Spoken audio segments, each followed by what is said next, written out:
liberty and justice for all. Mr. Tripp, will you please be kind enough to take the attendance? Mr. Foster. I am he. Mr. Burgess. Here. Mrs. Foster. Here. Mr. Frazier. Here. Mr. Nealon. Here. Mr. Wentworth is on his way. He was in New Hampshire a couple of hours ago, and so he'll be coming in a minute. Mr. Rudolph. Here. And Mr. Kennard. Present. All right. Thank you very much. Next, we have our time for public participation. If you are here, would like to publicly participate, please come up and join us behind our lovely podium. If you are at home and would like to publicly participate, you may email for public comment at publiccomment@rp25.org, or you can phone in for public comment at 307-8099. And have public comment today. Good evening. My name is Joey Work. I know that there's usually a time limit for each person.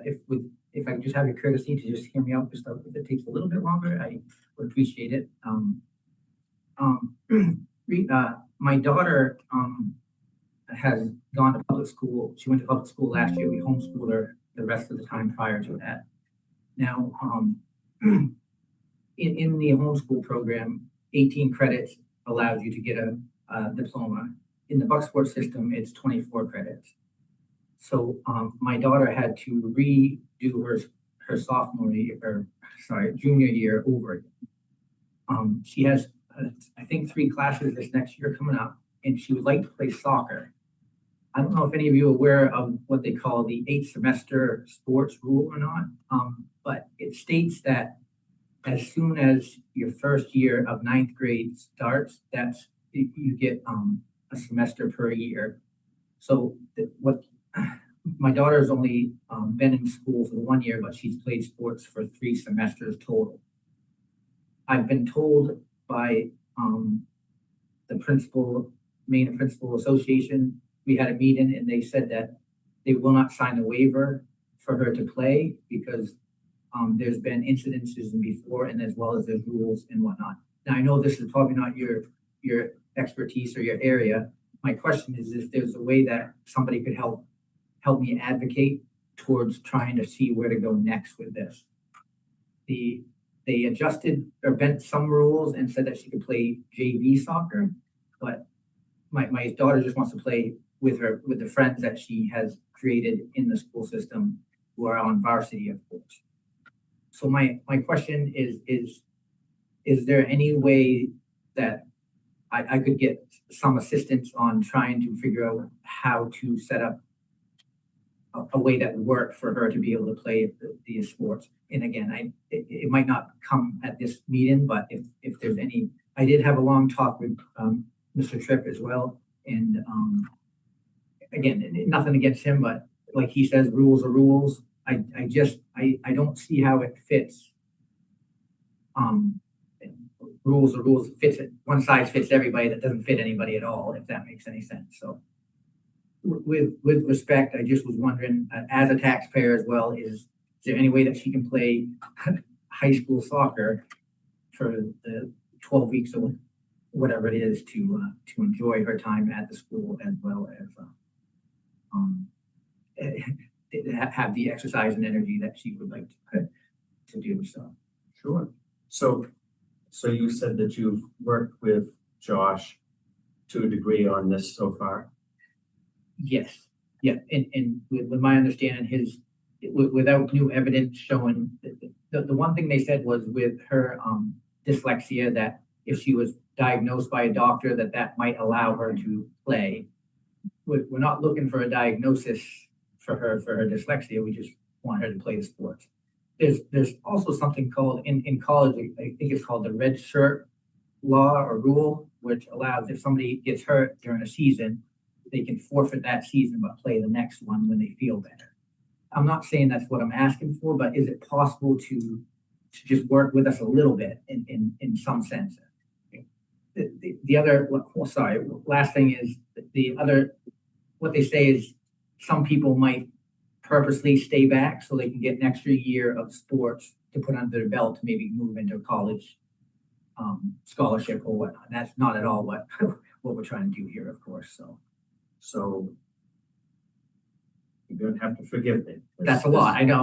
Well, no, also, I mean, no, I've seemingly been here longer than Earth's creation. Sports aren't my forte. And it's my understanding, and correct me if I'm wrong, but it's my understanding that the Maine Principals Association is the ones who sort of officiate and set the rules for those, and it's not a local decision as to that. Is that correct? So for varsity sports, the Maine Principals Association, sets up has an interscholastic division. So they run basketball, football, volleyball, cross-country skiing, and so they have set, sports that they oversee. And it's not just sports, so like drama festivals, jazz festivals, there's things that the MPA oversees. And then those ones, they have, a handbook that is passed every year that sets out rules and definitions and guidelines. And I've looked through the handbook and there's no information about the semester, 8 semester rules of any sort. I can show you, it's in, Yeah. the 8 semesters is in there, and I'd be happy to show that. Sure, yeah. That front end. And they did say that there are waivers that are acceptable in certain ways. I don't know exactly, they didn't really express it too much, but when you read the one, like the one that comes up online is from Ohio, but it states that you have to have some kind of an injury or a sickness of some sort. But that's Ohio. It is Ohio, yeah. Yeah. And nobody So- wants so- Ohio British. So I mean, if the institution that we're trying to work with is Maine Principals Association, we should really stay focused on what the Maine Principals Association's Agreed. rules are. And, you know, I know this board doesn't have the ability to change what the Understand. NPA wants to do. But if there is a vehicle of something that can be allowed through the NPA, I would hope that Mr. Tripp would be willing to work with you on that.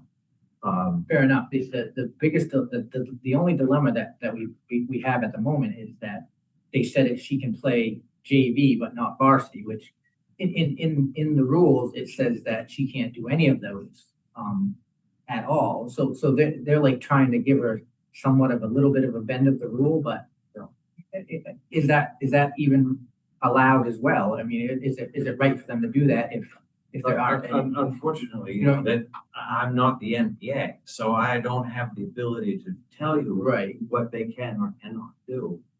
Historically, the right. reason they have allowed JV and not, varsity sports is because there's no championships or playoffs or anything for the varsity level competition. As opposed to where JV, it's more just an exposure and participation, but there's not the state level competition tournaments aspect with seeding and playoff brackets for such. So I think that's the distinction between the two of them. So I can put an appeal within 10 days of the meeting that we had, or the 15%. 15 days. But it looked like it had to be put in by somebody else. I don't know the exact information on that. And again, I didn't expect my daughter not to be able to play sports where she's only been to high school for a year and a half. Yeah. Doesn't make it doesn't feel right, especially, again, as we all know, we're all taxpayers here, that's not. And again, we're not trying to break rules, we're just trying to allow But something, so. no, I completely understand where you're coming from. Okay, super. Well, I know everybody's busy, so I don't want to take too much more time. No, it's just, I'd love to help you.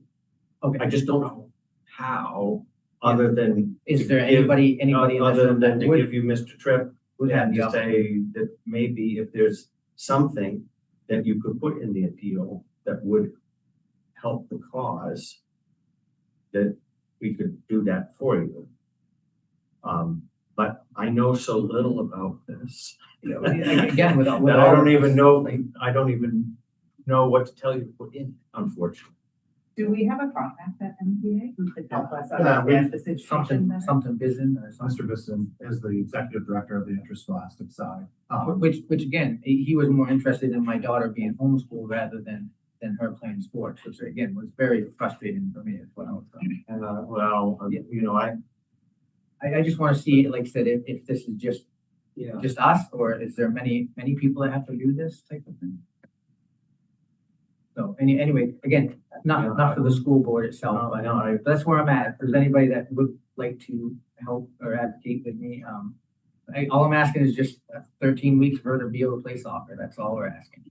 If you don't want to play in the championship game, which again, not being rude, I don't know if that's where they're going, then that's fine as well. Again, this will be your final year. correct. Yeah, which was kind of taken away from her last year because she really only needed, I think, 2 more credits to do it, but there's not enough blocks, or it was actually 3 English credits, and she was able to do 2 as well as get high honors on the whole thing. So, Well, so the academic side of it isn't the problem. It's physically some people from different towns telling us in our town what we can and can't do. So no, I think the best course of action that you've got available to you right now is to try to make that appeal.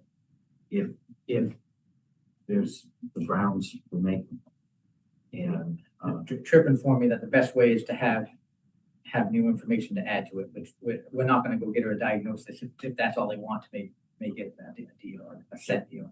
And we can't. It's what'd you say? It was about 3 months to get into the place to go. Yeah. It's insane. And yep, perfect. Thank you guys and girls. And thank you for your time. sorry I couldn't No, resolve. no, we haven't gotten anywhere yet, so we're good. So, No. yeah, awesome. Thank you. All right. Do we have any other public participants? Okay.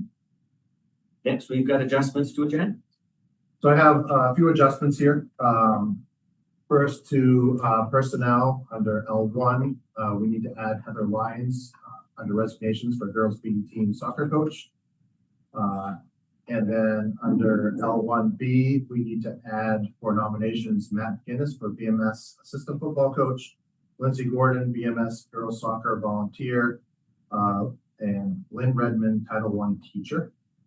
And then under L3, I forgot to put the policies for review only on the original agenda, but they were in your board packet. I just forgot to put them. Okay. Next, we have approval of minutes. Looking for a motion. Well, I move that we approve the minutes of the July 21st. July 21st, 2026 regular meeting. Second. We have a motion and a second. All those in favor? Unanimous. I'm just abstaining because I wasn't here. Oh, okay. You've got one absence. Communications and correspondence. The only communication I have for you this evening is we have completed our MOU with, we're waiting for the finalization to come back from ACAP in regards to our Head Start program. The reason I bring that up, I talked about the new addition of transportation potentially for 3-year-olds through ACAP, where they would be providing a bus. They do have that bus ready to come. We haven't seen it yet, but it's going to be making its way here. And what's the difference? Just so people are clear, the difference between this bus and one of our buses. One, it's going to be smaller, but it has harnesses specifically designed for 3-year-olds. As you know, 3-year-olds cannot ride on our school buses. They're not covered underneath our liability insurance. They are able to ride on this bus. There has to be an adult on there. ACAP would be providing that adult rider on that bus as well. And there's all kinds of like strict guidelines in terms of crossing the road with a 3-year-old and having the adult there with them. So we're working through that process. We will be providing a driver, just a regular bus driver license.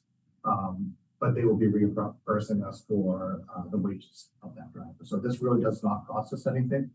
We have no idea right now, as we were working through that, how many people will actually be taking advantage of this. It could be 2, it could be 10. Some people are just not comfortable having their 3-year-old be on the bus. That's perfectly fine, and they're just going to drop them off. But it is an additional resource for us. It's very cool open and bolster our 3-year-old numbers just by removing the barrier, even if it's just for 1-2 families. It will be happening after and before our morning and afternoon bus runs. So we'll drop off all the kids in the morning, then we'll go back out and pick up the 3-year-olds, bring them back. They will leave earlier just because we're using the same bus drivers and we can't they came in two places at the same time. And it's okay for us to have a shorter day anyway, so a lot of them. Minimum number. I mean, No. if only one person wants to do it, That's what we're told, yeah. So honestly, we're hoping that it would be no like one person, but. So that's all I have for communications. Okay, We'll jump to my report. now we can go on to superintendent's report. So I have just a couple of items. The first one is about strategic plan. Just as you know, through the curriculum committee, we worked on actual survey that needs to go out to our educational partners and stakeholders. That is ready to go. We are going to have a QR code at the open houses that parents as are coming in that evening can scan and actually take the survey. It's a 10-question survey. It's very simple, but it'll give them an opportunity to provide feedback. We'll also be emailing it out to parents. So for anyone who does not make it that evening, they'll have the opportunity to take it. And then we're going to work with our partners, our education partners, how we can get this out to the product.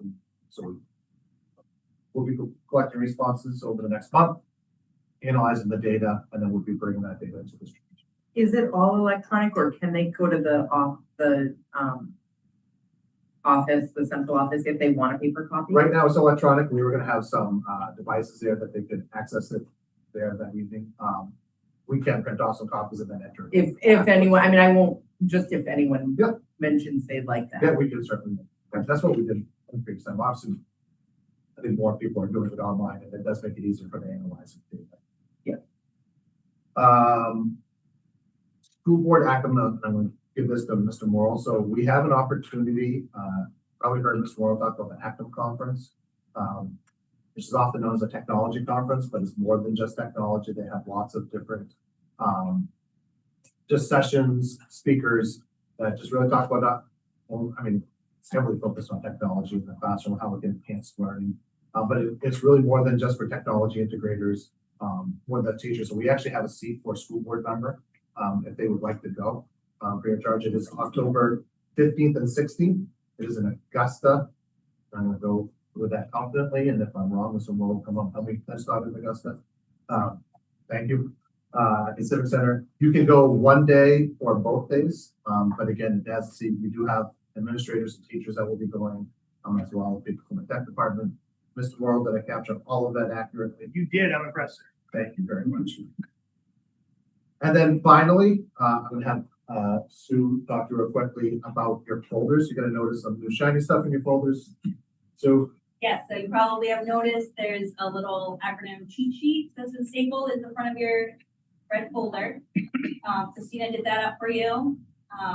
And just so you know, I reuse all of the things that come back from the school board meetings. So if these red folders come back to me, you'll have them every meeting. I know some of you like to take this stuff home. That's totally fine. I'm going to take the papers home and give you the folder back. If you want to take your folder home, with your acronyms, I don't know. That even it is what it is. But also, I just want to remind everybody that all of the information and more, all the administrative reports, and maybe some things that aren't printed for the packets are always in the drive, the Google Drive. So you can always access this information for any board meeting, whatever you like. And if you're having trouble, you can't access that, please let me know. I'm on there now.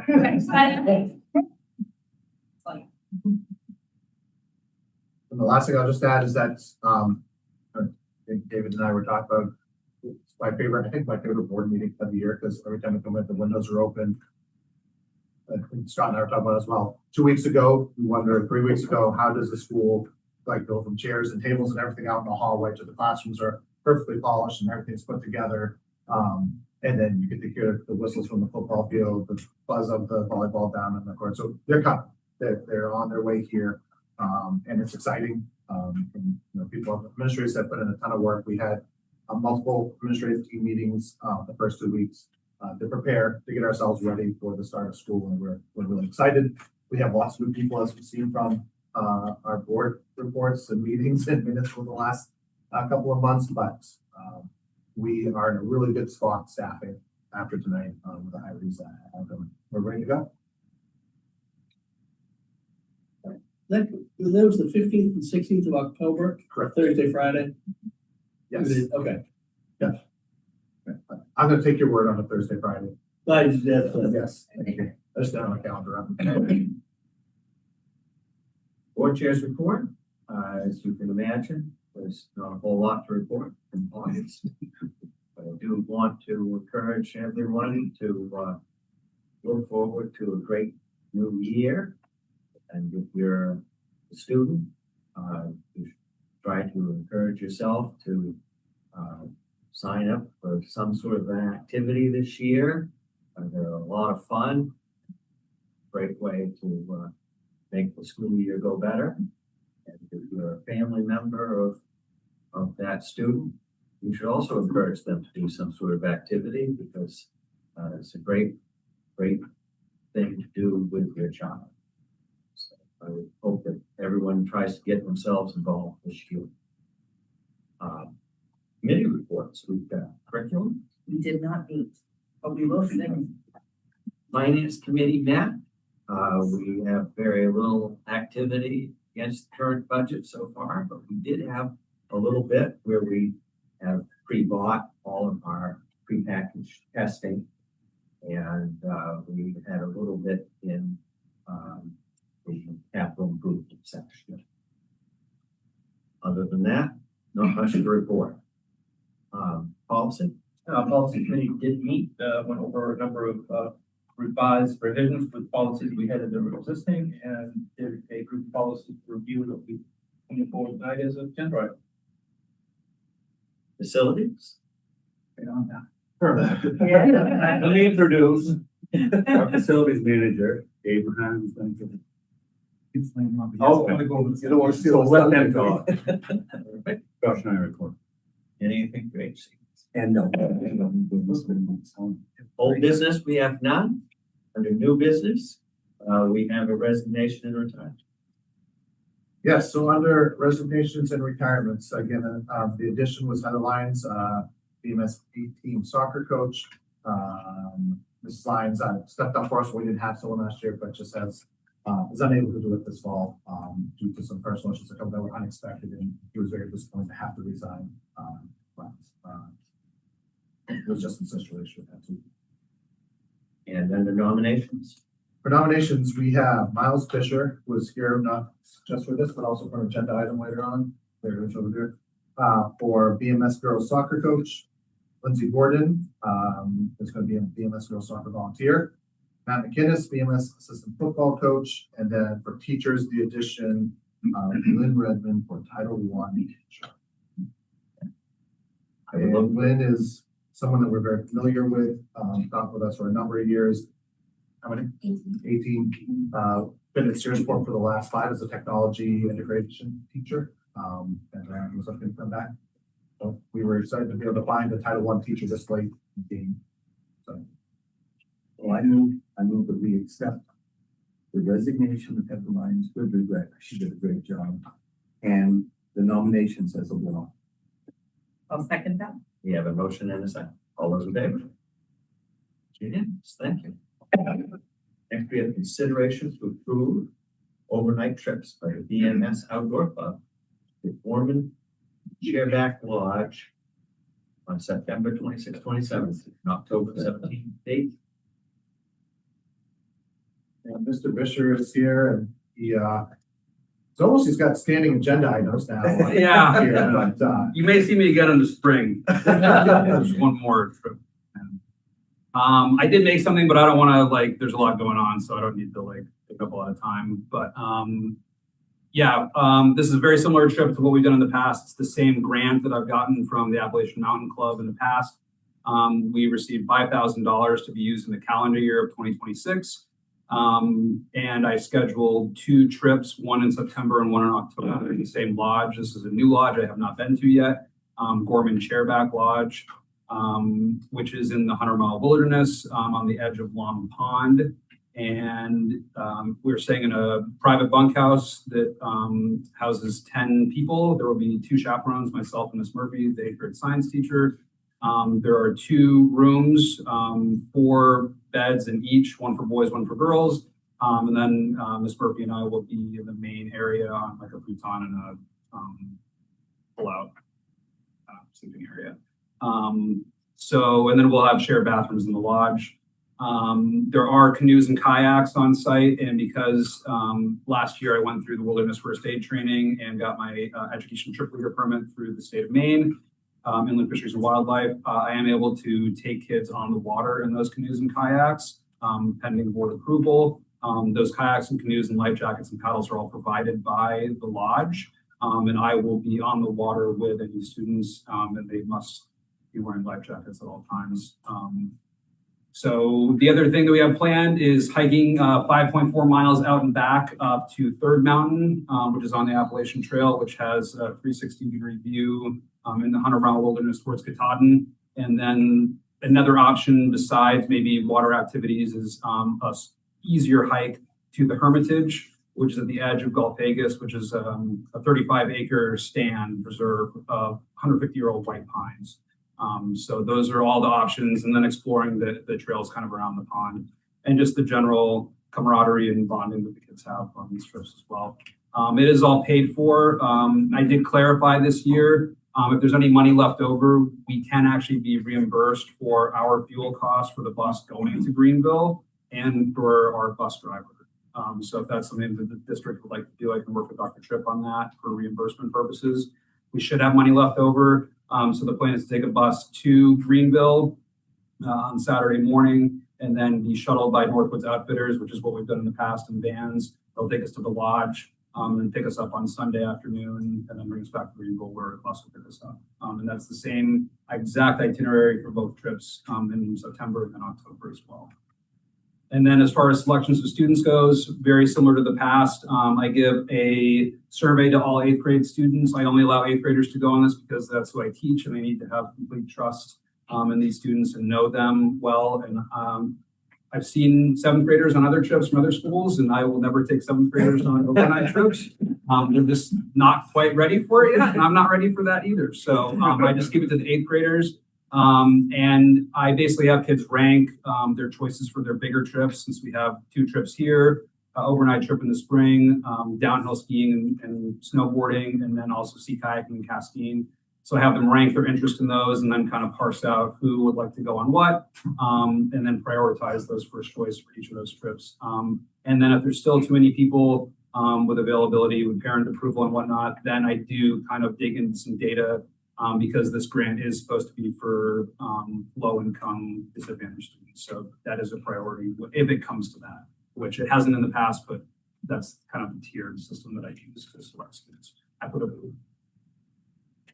Miles, I'm always impressed with your presentations and your written report that Thank you do for us. I'm just so impressed. Yeah, so it was always very thorough, very well planned out. So, and he asked great questions of me that I don't always have the answer to, but I don't mind the answer to, but that's great. It really makes for a very thoughtful and purposeful trip from the kids' benefit. That's a great opportunity. Do we have the same trip last year? Last year we went to Little Lyford Lodge, which is a different location. That location is no longer fully serviced, so we would have had to bring our own food and cook it there. And we're not transporting a bunch of food for middle schoolers and vans with the shuttle service, so that wasn't that. So I opted for the fully staffed one, which was a lot easier. So, but the kids had a blast on all these trips. The reviews have been fabulous, and the parents have been really grateful for the opportunity. So, and it's enriched me as well as the students. So it's really good. I would look for a motion. So I make a motion that we approve this trip that Miles is gonna lead. Second. we have a motion and a second. All those in favor? Yeah, thank you very much. Thank you guys very much for your continued support of the outdoor club. Thank you very much. Thank you for all that you do. Next, we have first reading of policies. Okay, so you're gonna have to bear with me here a little bit on these policies. I'll try to go through them and I did in my students report, I put out, I think, better clip notes than I may give you. But I will say that we had a really good meeting. And there are some of these that, which ones that were full rewrites. But just because they're full rewrites, they're really not that much different than what the original policy was. But they changed the language just enough throughout by that you get a document with all kinds of yellow and strike throughs and it would be more confusing, and would take us a lot more time. But we really weren't changing the overall, sentiment of what our previous policy was. But it just really was updating with more, current language. So the first one is our safety program. We have to have this reviewed. That's one of the things that came out of our OSHA visit from a couple years ago, is that we have to review our safety program policy annually, to the policy committee. We did make some changes to this one, and again, this is one of the ones that we end up doing a bigger rewrite on, just because of the language in it, but it really didn't say anything different than what our previous one did. It just had some better verbiage that was. Is there ever a school board member on that committee? The policy. Yeah. I mean, you said a committee will meet once a year to discuss the safety concerns. Is that part of the policy? So we have two different things here. So a policy committee has to review the policy about the safety program, and then there's a safety committee. So those are two different ones that currently are not board members on the safety committee. Not to say that there couldn't be, but that's typically made up. Years past, the facilities director has been in charge of the safety committee. We're actually changing that now that we have Going to be on that one. Mr. Gagan. Yeah, so he will actually be in charge of this with myself. Okay. He'll be in charge of the safety committee. I didn't put his role in there specifically, and I was kind of intentional about that. We just put it says the superintendent job, overall responsibility for the safety program. And we found a lot to that, and then I can appoint people to be in charge of that. One thing it is a little more specific about in here is just like increasing student awareness of safety. We like that language that was in there. And it includes fire prevention, emergency procedures, and then anything else that we deem appropriate, whether that be bike safety, skateboard safety, pedestrian safety, traffic. You know, there's a wide topic of things that we cover currently. And so in conjunction with our school resource officer, Bucksville PD, administration teachers, you know, we are bringing topics, nurses to our students that are age appropriate in this. And again, it talks about staff related trainings. We do all of those annually anyways, so our target solutions. So everything in here, we already had practice. We were just getting the language to be more current. But this really is not going to change anything that we do currently right now. So that is EB. EBAB-R is the chemical hygiene plan. So we have had this as a policy for a number of years. There's also one of the things that we got hit on when the Department of Labor came. So you have to have, schools have to have a chemical hygiene plan that talks about the chemicals that are used in your science labs, as well as any other chemicals that would be used in the shop, whether it be cleaning supplies or maintenance. There's certain things that we have to be able to meet standards. The document that the Department of Labor is suggesting that we use was 17 pages long. The one that we have currently in our policy was like 5. The suggested one actually changes quite a bit. It had a lot of good stuff in there that we liked, but it was pretty cumbersome. In EBAA, the chemical hazards plan, it says that the superintendent, and we added that it used to be the chemical hygiene officer, but we've changed it so the superintendent is charged of developing a chemical hygiene plan that is reviewed annually and goes over with the chemical hygiene officer and then the teachers. So we feel like that policy covers that. We do not need to have the form that could be changing annually. We took the approach that we did, I don't know if you guys remember back, when our insurance carrier provides for the form to use.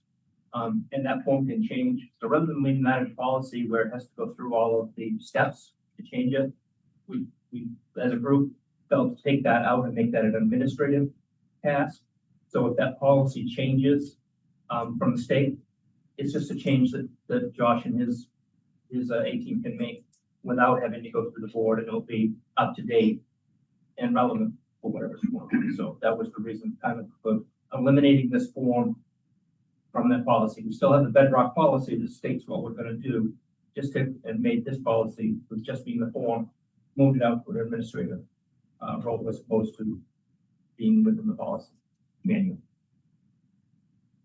And our teaching, like our science teachers, you know, Aaron has been working with them, and they want training in different areas on safe use of chemical hazards. I mean, they know what they're doing and what they should be doing, but there's always more knowledge out there. So, we've been able to find some resources that we can provide some online trainings that are free to them that we will continue to go with that. Again, a lot of stuff we already do in practice, but we just got the removal of that policy is going to make everybody's lives a lot easier. Keeps us completely in line with the Department of Labor.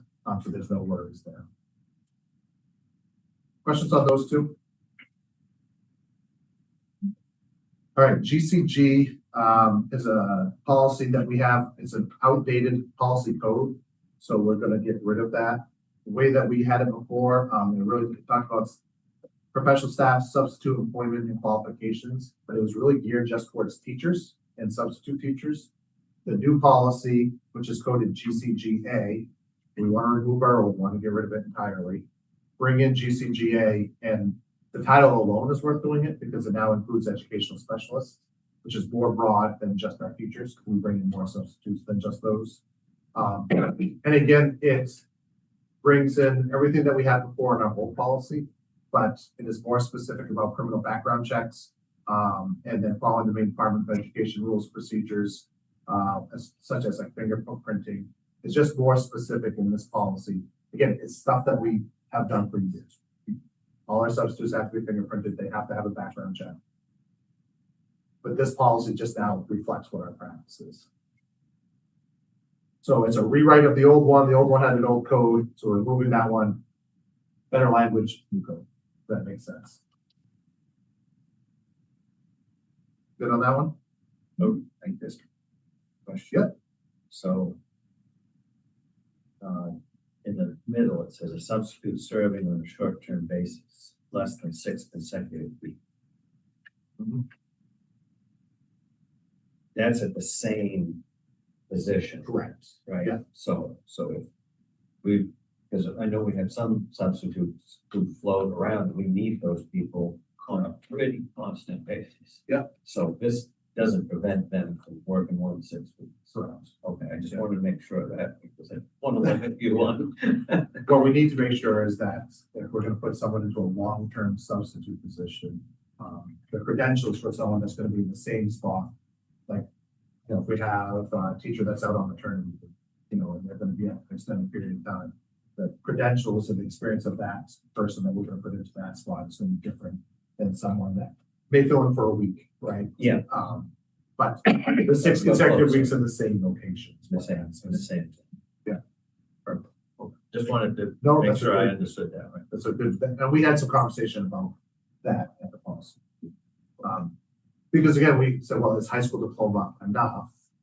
And, you know, honestly, we would love to have certified teachers to be substitutes across the board, if we were able to do that. Unfortunately, we don't have a substitute-rich pool, so we do need some people that are just going to be able to come in and fill in on a daily basis, in different areas. So do we have a pool this year that's already been established? Yeah. How many, is there increase, decrease? So if you look at our substitute pool, you'll have like 6 pages of names on there. So it looks like we have 125 substitutes that are at our disposal. We probably have district-wide, Christina, I said we probably have district-wide substitutes, 30. That might even be pushed out, like consistently on a daily basis. You have certain people. Yeah, That's Right. high. that might be a little high, Yeah. yeah. I just wonder if the rule is, then So it also depends. Some people are very comfortable teaching, substituting at the elementary school level. Some people want nothing to do with the elementary school level and they'll go to the high school level. We probably have our best pools at elementary and high school, and we have our smallest pool at the middle school. Traditionally, it's fault. It's just middle school's a tough age, right? And so, some people feel really comfortable with the older kids and the content, and some people feel very comfortable, especially if they have younger kids, right? And they're at the elementary school, so they want to spend their time there. They're on volunteer lists already, so they will go in and do it. Also, like some don't have certain days available, Right. right? So like we have a Monday, Wednesday list or a Tuesday, Thursday list. So seasonal, some people. some are seasonal, some are like when they're not in college, you know what I mean? So it's a little wobbly. Yeah, I think the 30 number, actually, like throughout the course of the Yeah. year, we had probably 30 solid people that will come in, in some capacity. Right. On a daily basis, we're probably looking at 50 to 60. Right? So through the district that you can. If you Well, know any of that. right. I did, but. Now, we did have, to be fair, we did have a number of retirees this past year, which increases our so like Mr. Gowan saw the other day, was already ready to go to be a substitute teacher. So, so that helps us out in a lot of cases when we do get those retirees, but. Thank you. Okay. So GCOA and GCOC, those ones are easy. We just had to add a paragraph in there to both of them. Those are evaluation of teachers and evaluation administrators. You had to add what's in yellow. We had it, yeah, it's in yellow. We had to add a paragraph that says that we're gonna stay in accordance with the main educator effectiveness statute, which we have been. You folks have approved a professional evaluation and professional growth plan, PUPG. You check out your folders and the lamination, you'll find PUPG on your acronym list. Thank you. And Well, right, hey, what's that? says that we have to have done this about 10 years ago. That's what when they. I was updated thinking that for sure we were taking this out. No, and again, that was what it was when they first revised this. But I just copy and paste what the lawyer gives us and put it in there. All And right, we've vetted it, so we're good. whatever makes the lawyers happy. Yeah. It looks straight. She's a dog. 2009. Yeah. Yeah. Yeah. And as you know, as I've been doing this policy audit, you'll notice that we're in the G section, so we're making progress here. I took anything that was like before 2010 that hadn't been revised at that point. And those are the ones that I've been going through. So that's why you're seeing 2017, 2018 in there. Yeah. But It just, it's not gonna hurt anything by having it in there. That's why I don't change. it must be full implementation. And we have, again, our practice has superseded our policy in a lot of places, which is a good thing. Kept us in line with the law. All right, just being smart. No, you're good. All right, the last two, IGC, curriculum development and review. So an that should be IGA, not IGC. I apologize. In IGA, we did a full rewrite, with the exception of we took part of our original IGA and brought it over. Again, our original curriculum development structures are all reflected in this new policy. What this new policy does a really good job of, when Christine and I will read through it, it's very specific as to naming the main learning results, guiding principles, Common Core, next gen science standards. It's very explicit, where our previous iteration was not explicit in those types of standards. But the practices that are in there are the same in the new policy. So it really is just about being more explicit. What we didn't like in the new one, and that we did like from our previous one, and there's some redundancy in there by bringing this in, but we, in A through H on the second page, that's all from the old policy. And like the very first one, be rigorous, relevant, and clearly articulate. So we've spent a lot of time and done a lot of work going through all of our curriculum and articulating it to communities, updating the resources that are on it, making sure that it's transparent on the website. And our mission statement, it's about providing a rigorous curriculum and pathways for everyone to achieve that. So we liked what was in A through H. Again, there's some redundancy there, but we'd rather be redundant in some areas and make sure that we include it. But the rest of it, appoint members to serve as chairperson of the curriculum committee. We do that already. There's really nothing in here that is new, other than we're just much more specific in terms of this. Questions on IGA? Rinse and repeat for IGH. So IGH is basic instructional program. And again, it just really talks about what type of educational program that we're going to have. Talks about a specific foundational, fundamental math, English, science, social studies, and names all of those. Again, what we liked is very intentional, about social, citizenship, lifelong learning, and then again, specifically naming guiding principle, the learning results at the bottom, and updated the legal references for us. But there's nothing that our original policy that was in our original policy that's not in this one. It's just in a more updated language. So the question on this is it talks about kindergarten to grade 12. Yeah. Is that correct, even though we're gonna be having a Pre-K, yeah, we had this conversation in the policy committee too. The learning results and guiding principles are a K-12 curriculum at the state level, not a pre-K. Oh, So we can't say that pre-K, they have their own set of standards that we hold them to, that they meet, but it would. that are That'll be probably inequitable. Right, yeah, it would not be accurate saying that pre-K through 12 is gonna meet the Right, guiding. they're not- Yeah, they're not in law at the same level of the, as a state level. That makes sense. Just, and it's just more wanted to make appropriate. sure that you didn't have to revise it. No, it was, we brought that, we had that conversation. Any other questions? Then the other ones I put in there, the review only, there are 3 from section G and 1 from section I. There are no changes to those. Those are all from 2009, they're the same exact language that they recommend 17 years later. So, I am not recommending that we make any changes to those. I'd just like to update that we review them, that's all. I would look for a motion to push these through the first reading. I would like to make a motion to accept the first reading of the policies as listed and as well as the review only policies. Second. We have a motion and a second. All those in favor? It's unanimous. Thank you. We have no second readings. We have annual appointment of school medical advisor. This- This should be FY 27. I need to bring Scott in, the day before I said it, so he can go through and proofread my years on here. This is a repeat agenda item that we have every year. Annually, we have to appoint a medical advisor. In the last several years, Sarah Wiley from the Wexford Regional Health Center has been our medical advisor. I emailed her, asked her, she was okay with me putting her name on there. But she has to sign off on our plans. We do, very rarely do we have to call and ask her. But when we do, she reaches out if we need some clarification on things. But She does the standing orders. And she does our for standing nurses orders, too, yeah. like Tylenol, ibuprofen. Right, yeah, and signed off on our standing, all of our OTC stuff that parents fill out.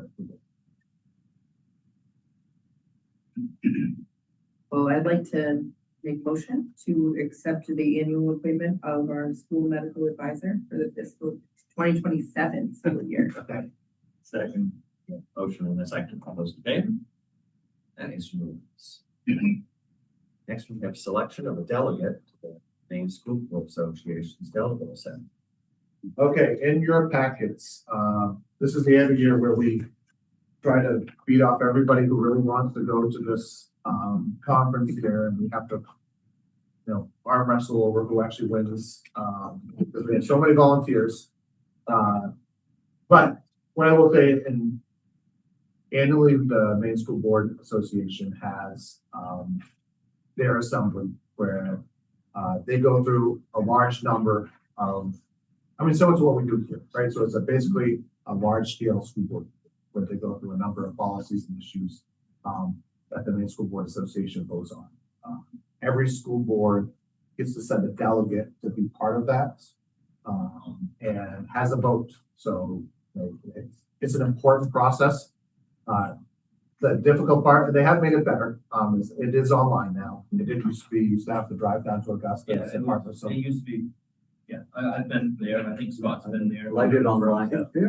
It's a very interesting process to go through. And to see that they make recommendations. Like last year, we've been wanting to change, teaching tenure from 2 years to 3 years. There's a lot of, I wanted to go to 3 years, but it didn't pass. It's a very interesting process. You're doing it from the comfort of your home. It can take 3 hours. to do it, so get a comfortable chair. And it is done on a Saturday, so the information is in your packet on the date that it is. It's in late October. End of October. Yeah. I forget, I don't know. October 24th. Thank you, October 24th. There you go. It is a Saturday, so it is chewing up a day, in October. And then typically they have a meeting, just more of a technology kind of figure out how to do like logistics stuff. I think it was like the Wednesday or something before. Yeah, there's a that doesn't take very long. No, it's quick. So, It's kind of like a sign up. Yeah. More or less than anything. And it's very interesting. A lot of good discussion. So, and you get all the information ahead of time. So if you have any questions on any of the items that come out, you certainly can come to me and I would give you just some background on the information, what its impact on the local residents here on our school would be. And then, because again, as you know, a lot of those policies may look different for a school down in southern Maine as it would for northern Maine, or it would here in central. you'll find there'll be about a handful of people that will really be involved in the discussion. It's, because there's a lot of people involved in here. There's usually just a handful of people that are involved in every discussion. It is very interesting. But I've done my time. So that being said, do we have anybody, we do have to take a formal vote from here to nominate someone to be the delegate to go forward, to represent you as a board. And I think that's key, is it is representing the board, so if somebody does this, I think it'd be good for us to have a little bit of conversation around the proposed resolutions and rewrites, and so that the individual that's doing this would be able to articulate those on our behalf. Eric's a real techy guy, so it's really interesting. Yes. The only problem is the 24th. I do have a pre-existing obligation. So I looked at this in the email today. I was like, that's the day I can't. Oh, I actually am available and have never done this. I would not mind. I usually am not available. Is there a and second so on that? I got Next to him. Oh, But yeah, I could take a turn, but I like the idea of having a meeting because I do want to have that input prior to going into that. I think that would be, I mean, I have it listed right out what we're going to be talking about. We could make that as an agenda item. Yeah, not a separate. So what, assuming we get the stuff, what I will say is that we had, for the first time, we actually had to email down to get the dates, the information down. We got that information today or yesterday? Today. That piece of paper. So hopefully they will have that resolution stuff for the September meeting. Regardless, when we get that, those resolution materials are happy with an email to you. I would suggest that we email it out to the entire board. To review. So people can review it coming into here. If they have asked questions, they can, certainly can call me, can email me, have questions on this. That way we get it after the board meeting and we're not gonna have that opportunity. We can have a vote. Yeah, there All the was, resolutions. Not all this stuff. This is quite all. I mean, the proposed new resolutions are here, so that's what I thought. it looked like some substantial rewrites for all the mail.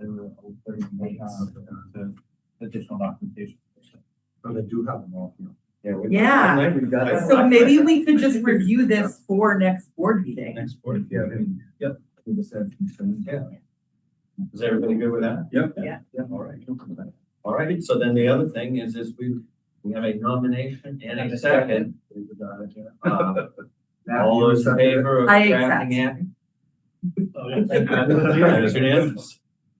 All right, thank you, Abby, for Thank you. being willing to do this. And like I said, it's the first year I've been available on that day, so. Thank you, Adam. Thank you, Ed. Next, we have approval of the fiscal year 27 RSU 25 crisis management plan. So this is our annual adoption of the crisis plan. It has not changed from previous iterations outside of updating the staff. So again, we had a number of new staff administrators that are in the crisis management plan. Again, this is not a public document. There are parts of it. One thing that Sean, Aaron, and myself are working with Leas is going to need this is to be able to tease out what parts of it could be a public facing document, so that we can have something on our website, and what parts of it are not. So inside of the documents, that you've seen, We have things like reunification plans. Where do we go in the events of different emergencies? If there's a bomb threat, where do certain schools go? What are our secondary locations? Obviously, that's not something we want to be public knowledge, because if somebody was doing something nefarious, we wouldn't want to kind of give them the key, let them know where everybody was going to be. So, and the revisions, we updated all of the people. We added in Sean's new position, and they're a director of school security, a coordinator of school security. We did change a little, I shouldn't say change, we added some words that we're going to bring to you in a bigger conversation after we talked a little bit at our 18 retreat. I'm meeting with public safety tomorrow. As you know, they're having a reconfiguration. With Sean leaving and coming to us. So we're meeting with Deputy Chief Winchester, our new school resource officer, Amanda Logan, Officer Logan tomorrow, Sean and myself. But there's some national standard protocols around using some language around school safety that we are working to adopt or utilize. And just to give you the basic and easiest example is anytime that we have a situation, quite often that's happening in the community that may not be directly impacting our school in terms of like, there's nothing happening in the school, but I think last year, you guys probably got an email from that there were turkey hunters that were seen going into the woods down the road from the school, right? Someone had reported that we saw people in camouflage going into the woods with weapons.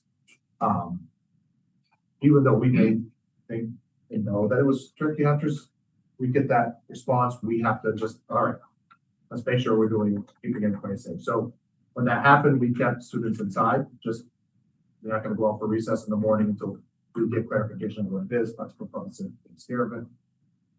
But in the past, we've used words like lock in or a soft lockdown. And anytime I put in a letter the word lockdown, the community goes crazy. And rightfully so. Like they're extremely worried because lockdown has this connotation that kids are in a corner, lights are off. Even though that's not the case, that's just the mental image that goes along with that. So the new protocols are using words like secure as opposed to lock in. So secure is that the building secure, kids are inside, they're moving around freely. I mean, this could be common knowledge stuff that we can post on our website.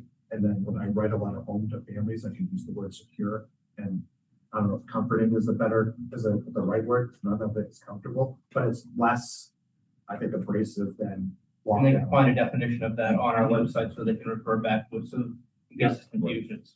There's colors and actual symbols that go along with these, and these national protocols are strategic system that we have with these, you can see right up there, those light up above. When that lights up, the colors actually can match what those protocols would be. So we can have these laminated things on our walls, again, in newsletters, so families understand what it is. We can match that up. So like secure hold as opposed to, again, a soft lockdown. We can be in a hold where students are just there working in their classrooms freely until we figure out what's going on because there might be something going on. So what we did is we kept the lock-in, the lockdown language inside of our document because we weren't ready to present that to you. But we also put in there in parentheses like hold and secure next down so that we can start to make that. Is this transition, the transition in language, is this based on the reception that families have, or like on making it easier for people to understand and less panic inducing? That and national research. I mean, that people are moving to these standard protocols. Yeah. And I think that if it can be more consistent, we can be in those things. And again, it's not So that we can all be on the same page. right. Families are moving in from other communities. Now they have this. And there's nothing, we're not giving away any secrets by saying we're in a hold, right? Like there's nothing that anybody could use to their advantage to do anything harmful to us. So it really is just changing. That makes a lot of sense. So we're not quite ready to put that. I didn't want to make wholesale changes in here without working with public safety, bringing it to you folks, make sure we're all on board. Administration has had a chance to look through. Next year, I think we will look to remove that language and have a more consistent language. I've kind of done like a bridge. Has there been anything added or without going into specifics, right, about bus safety and if there's a crisis situation like has happened multiple other places in the state, is that now addressed in our plan in some way, or how? So not specific to, I mean, there's a bus safety protocols that we've always had, in terms of, like, there's emergencies. If something happens, a crisis happens, where some, Yes, so we have bus protocols, those are the same, I think. Specific to what you're talking about in terms of, I'm assuming, in terms of that involved in like deaths Yes, outside of the yeah. bus. That is more a crisis reaction protocol to like what to do with any student death. And we already have that in system and stuff that will take place. okay, so it is addressed. I just didn't know if we needed updated with the Yeah. rash of unfortunate incidences that have happened, statewide. Unfortunately, I don't think we'd be able to capture like every type of really bad incident, but we do have bus emergency procedures and then response procedures to unfortunate events that the criminal chief then cover. What? Our crisis response, I should say. So we need a motion. And I assume if anybody, when any of the board members did want to look this over, it's available. We have copies. Copies at the main office if you want to refresh themselves. And I have copies here. And I know some people cruised through it earlier. Well, I move that we approve the FY 2027 National Crisis Management Plan. Second. All right, we have a motion and a second. All those in favor? You can Yeah, ask, good. just because And the next on the list is administrator reports. Yeah. Scheduled for us is. So Mr. Morrell and Mr. McGann are going to be giving the presentation. So we are going to get back on our schedule where we have a couple of administrators report out every month. And I'm going to turn this over to David and Jim. All right. Go. What's that? So I've been told I'm going first. I only have 7 minutes. And he created the slideshow, so I have no idea what I got going on. I don't know. That's a plan. Just bear with me. That's it, right? But good evening, everyone. Before we get started, I want to, first and foremost, thank all my custodians, grounds crew, painters, and of course Kenny for doing an amazing job over the last year and willing to adapt to some changes. I'd also like to thank the facilities committee, people that are here working with me to make sure operations as a whole is heading in the right direction.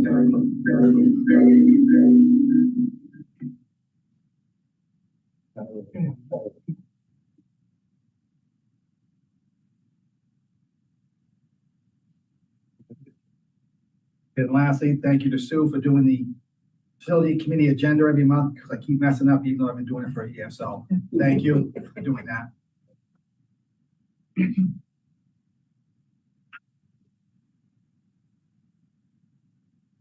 Okay, so first, we're just gonna go over some of the stuff for this last year. First one is floors. We changed the way that we clean during the summer, which has resulted, I don't know if you've been around schools at all.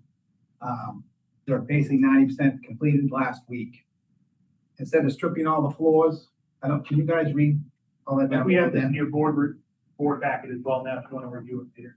Instead of stripping all the floors, we're rotating them every other year because it's better for the tile that way instead of taking it down every year, making the bare tile. But every floor got, no matter what, scrubbed and recoated if it didn't get stripped. And what that means is they use a floor machine to scrub over it, take some wax off, and recoat it, excuse me. We use a different type of waxing tool. It's like a Swiffer with a bucket on it, with the wax in it, instead of using the normal mop and bucket. So we can put on as much as we want, as little, but we saved a lot of wax and time by doing that this year.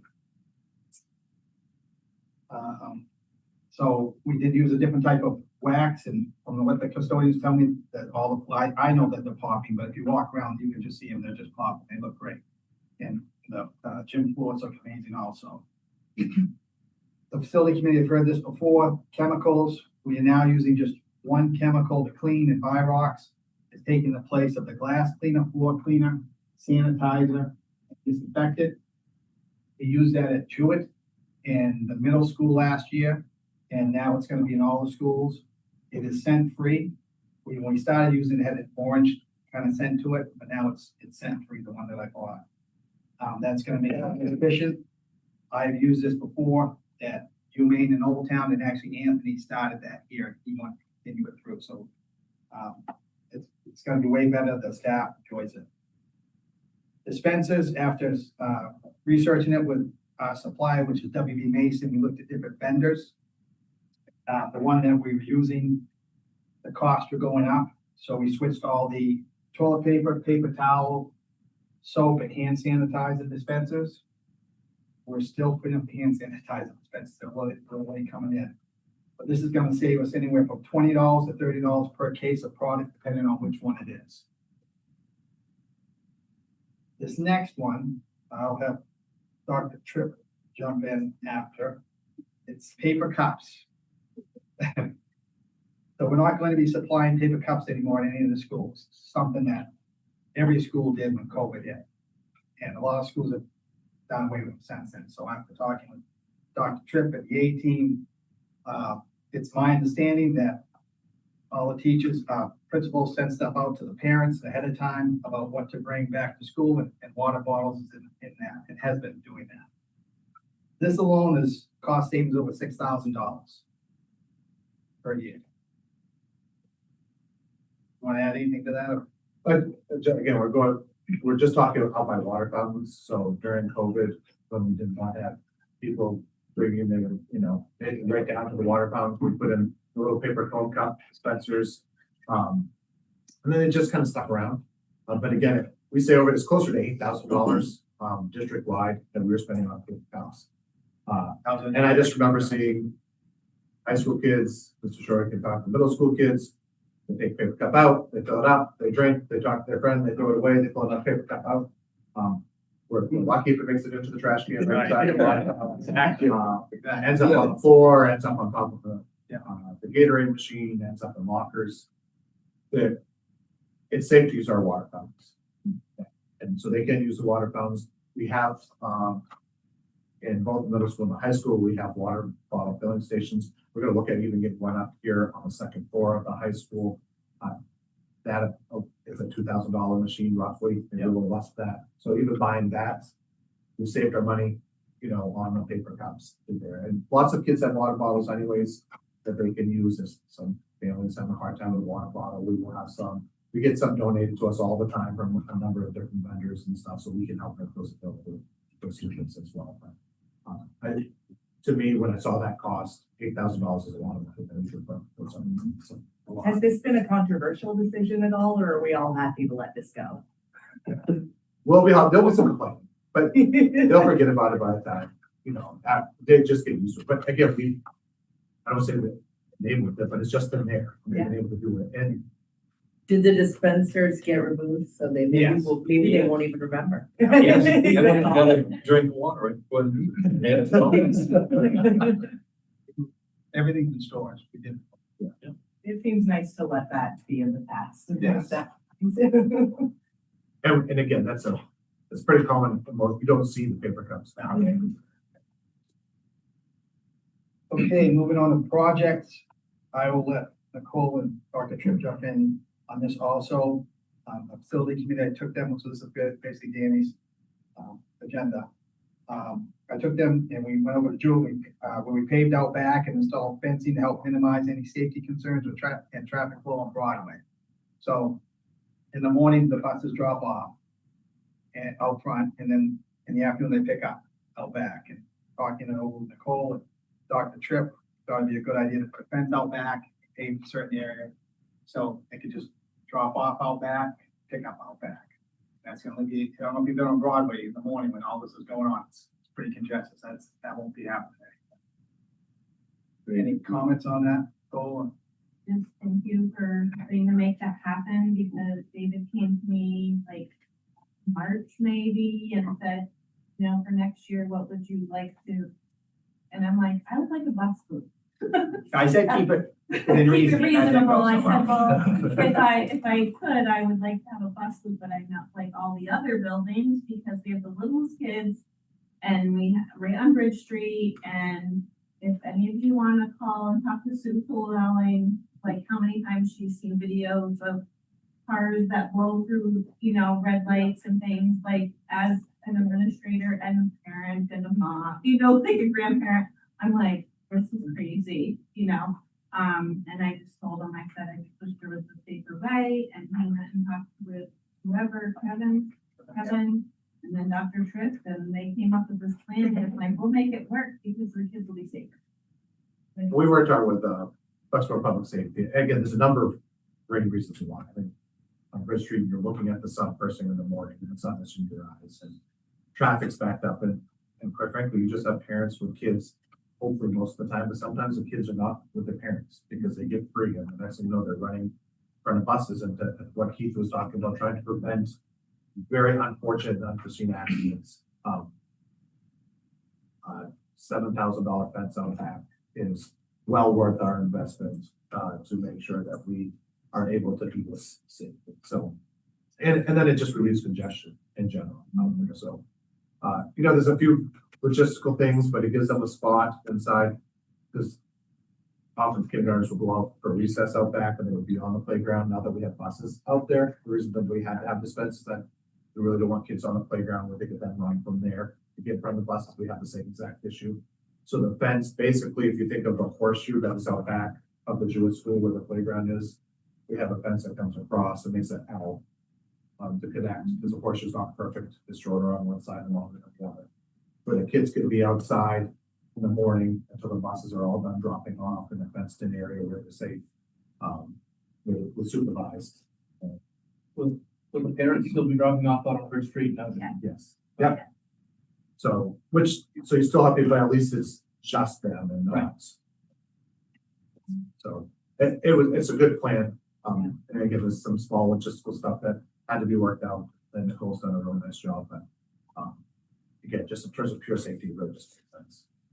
Do we have any like entertainment equipment in that fenced off area for the kids? So they're not just all kind of standing around waiting for the. David and his crew literally moved the shed that we have all the toys in. Oh, That's great. literally in that corner. Oh, one. And so good. they'll have access to that. And Great. again, like I've told a lot of people, those buses are usually all through within 15, 20 minutes. So that's all. Yeah.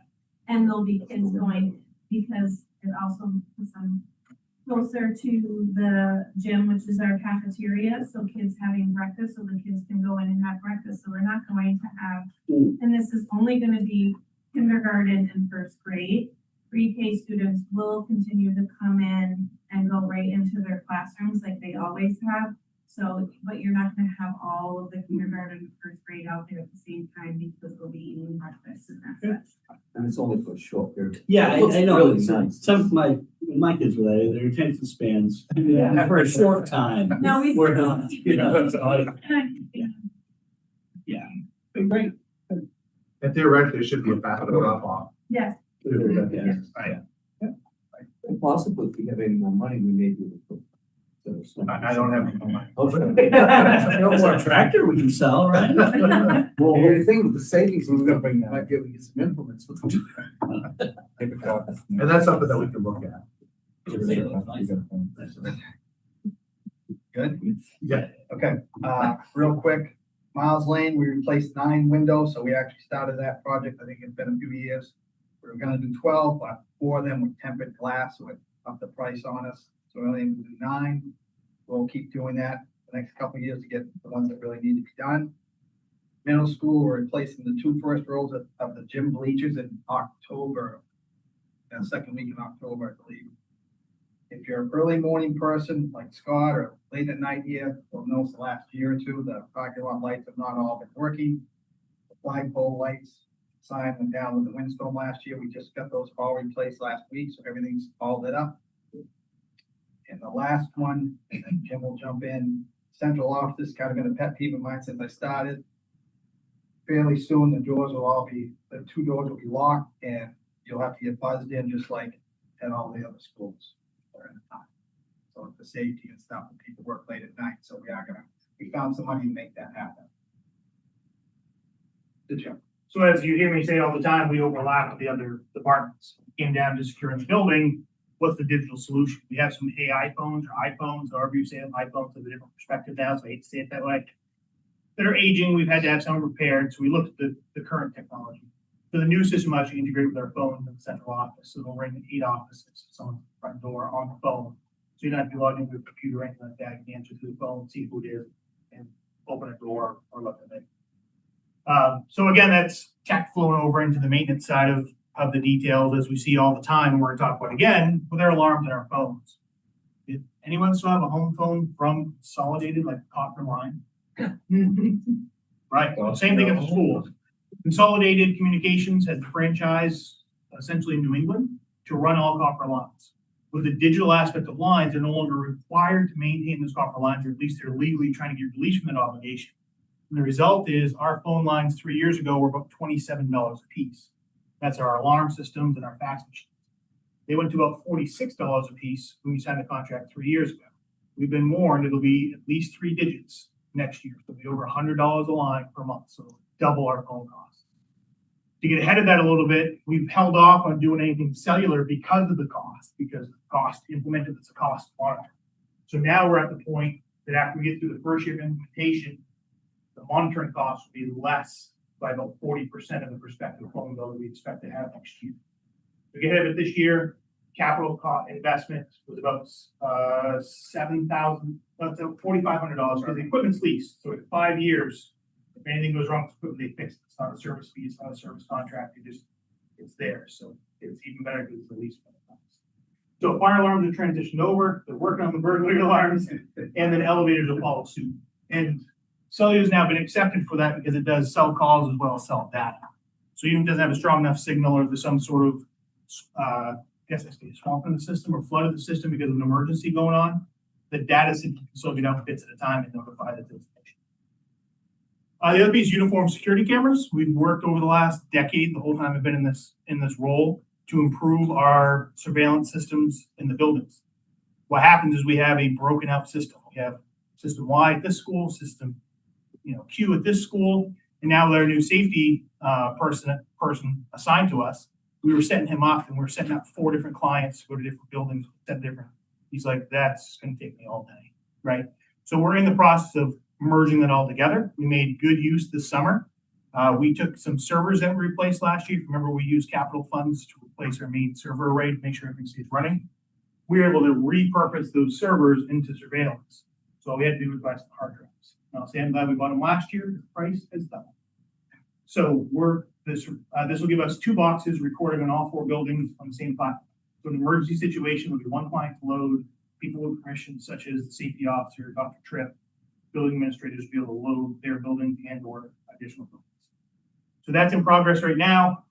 As always in tech, we've run into some hiccups. It's up and running, but now we got to get stuff ready for the first school. So now it's kind of sitting on the table waiting to be implemented. Dr. Tripp talked earlier a little bit about our online registration and enrollment. That piece is really pushed this year. We had about 40-ish% participation rate last year. That's lower than the other schools I've been working with as we go through. Most schools second year see 95 to a 98% participation rate, and really that's what we're going to do. Athletics is certainly driving it because all our athletic paperwork is there, and that saved us $1,500, $1,000 with another vendor. So the other thing you'll see through Infinite Campus is that we are going to drive payments into Infinite Campus, which are currently done through My School Bucks. Food service next year will come in Infinite Campus. So if you look at our parent layout, we're looking at basically 3 tools, 5 to 12. You've got Google Classroom, IC, and Reach My Teach. That really gives you everything you need to have. And you can see your student data, you can make payments, you can see what's going on. So it's one of our long-term goals is trying to funnel in the number of items that we use, the number of tools we use. Then we get the uncontrollable situation where we're told by our vendor they don't have chips to make computers. So the only computers we bought over the last 3 years, because we leveraged COVID funds, are through the MLTI program, which is the Maine Maine Technology Learning Initiative. They supply a grade level of devices to each participating school district. We have Chromebooks going to our sophomores this year. Sophomores are using computers that are 5 years old, so the battery is depleting. They certainly have taken their bumps and their knocks, but we're told it'll be at least November before they ship. So the other part of our maintenance that I really like here, a lot of schools do like a 4-year cycle and they sell devices back and try to get some of the leftover money. I always tell people we use everything to dust, which is why we're able to put devices and have sign-in screens, things on that nature. So we're able to scrape together additional pieces that we were either gonna retire or use for parts to make sure the sophomores will have their devices until the phones come. That's really the only negative I want to share with you over from the summer. And then what's our focus going into the new school year? And right in the middle, centered, our favorite topic, Mr. Mumler, is talking about cybersecurity. Cybersecurity has to be at the forefront of everything we do. We just talked about online registration. We just talked about cellular fire alarms. We need to make sure all that information is secure in what we do. So we make sure that we evaluate all the hardware and software that comes with the district. And oftentimes we don't use a vendor, even though they're at our door, because if we don't like the work, they can't provide the documentation for us. Maybe they don't have a history that we can come back and see that they're good partners. So on that list, transition to ongoing cyber training, device-bound logins, data backups, just some highlights in there for you. Moving over to hardware and software, we are shifting towards a Google environment. Our students have been using Chromebooks for a while. We have about 30 staff members right now that are on Chromebook Pluses, which are a more robust Chrome device. And we're gonna have 20 more staff members here at the high school come on board this year. Basically what that does is put us all in one environment. And an environment is resilient. If that device gets dropped, kicked down the stairs, broken, catches on fire, I can hand you another device, use same credentials, you're doing yourself. That environment is fast. What that also helps us do is on premise, when we have to buy our next set of servers, we may not have to buy such a robust system or spend as much because we're sitting on a cloud leverage environment. It also gives us the ability with our current staff to be able to give professional development, teach people how to use the tool. There's our shift over to Google. Dr. Tripp also mentioned our emergency broadcast system. Again, that could be, in most places, that's a facilities project with all the pieces and touches and technology. David is happy to have you run with that. We'll help you anytime I need, right, David? $10,000. And last topic I'll cover is a topic we're going to hear many times. It's tech with intention. We need to make sure that the classroom tech we use, the daily tech we use, is used for a reason. Either because it delivers a better product or it enhances what we're already doing. That's both in the classroom, the office, my daily activities like the emergency alerting system. It certainly beats someone sitting in the office trying to dial everyone's phone number to know what's going on, right? So that's a good adaptation of that technology. And that's gonna be a collaboration between curriculum and myself. We brought up to curriculum on the next meeting, and you're gonna see this phased in. We brought it to our leadership this summer, and to our staff as we return to school. Via our curriculum, it'll actually go out to the public and our community to get feedback and engage them with what's going on. So again, that's all in the drive now. Take a look what's there. I want to get too detailed for you, but have to answer any questions.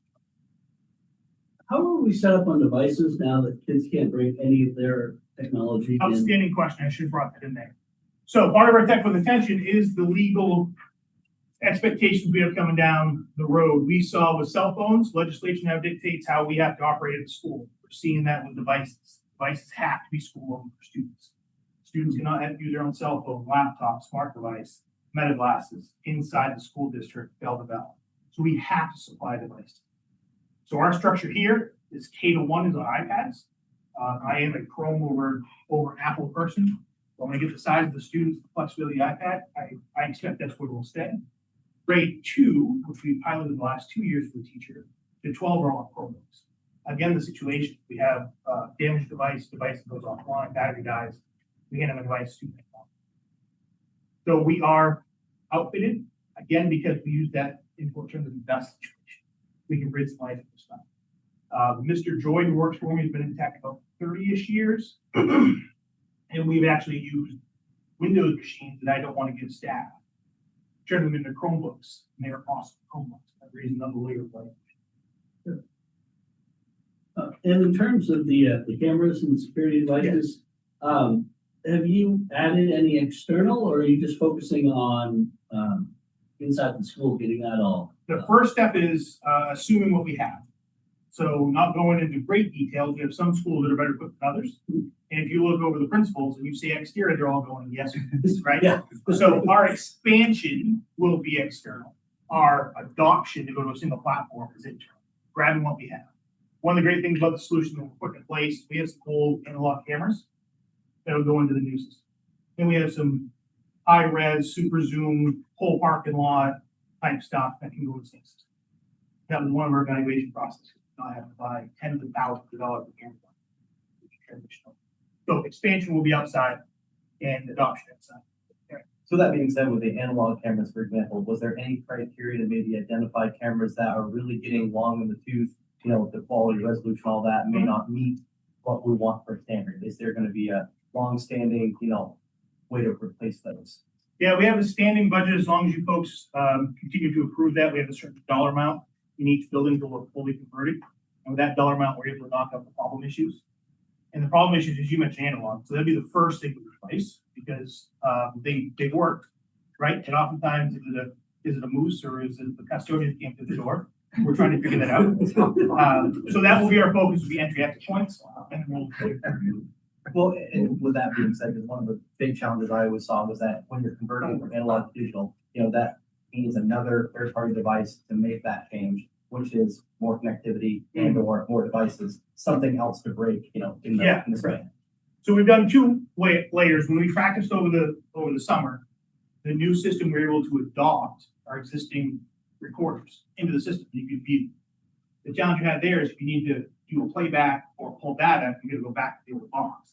So we give the secretaries or a full view, no problem. The system we chose has analog converters that go digital, and so far we're 100% adoption. Separate off-grid questions.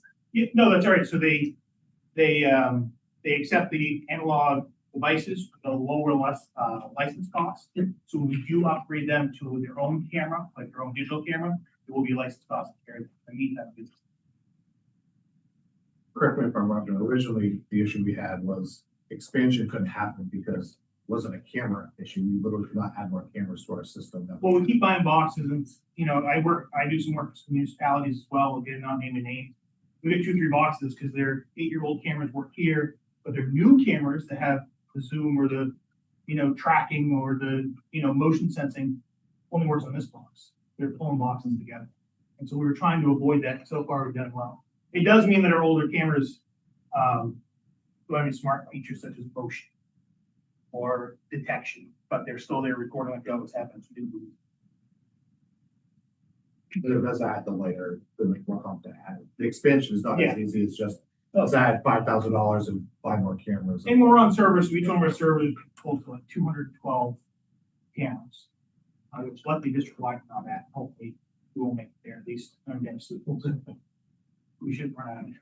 And again, when we roll over servers, we'll probably look to rebuild and repurpose. It's a good rotation. And buy hard drives one more time. Oh, I think that this year, I hope. Okay, thank you. Thank you. Thank you. Thank you, guys. And buy us one. Just, they're gonna buy us one. Next, we have calendar announcements. Curriculum Committee will meet September 3rd, 6 o'clock at Central Office. Policy Committee will meet September 8th, 5:30 at Central Office. Finance Committee meets September 15th, 5:30, right here at the library. School Board meeting will also meet September 15th, 6 o'clock, right here at the high school library. And Facilities Committee will meet September 10th, 4 o'clock at Central Office. Are there any other? Oh, Good, just a reminder that pre-K, K through 9 will start on August 31st, that Monday. Sophomore through seniors will be here on September 1st. Extension week staff orientation if you're available for lunch on Monday. Monday. Just let Sue or me know if you can make it. Obviously, I understand if you can't, but we do have a big group. I'm not special right now out tonight, so anyway, you can make it. Great. It's great, so okay. Okay. I would look for a motion to adjourn. I will make motion to adjourn. Second. We have a motion and a second. All those in favor? That is unanimous. Thank you, everybody.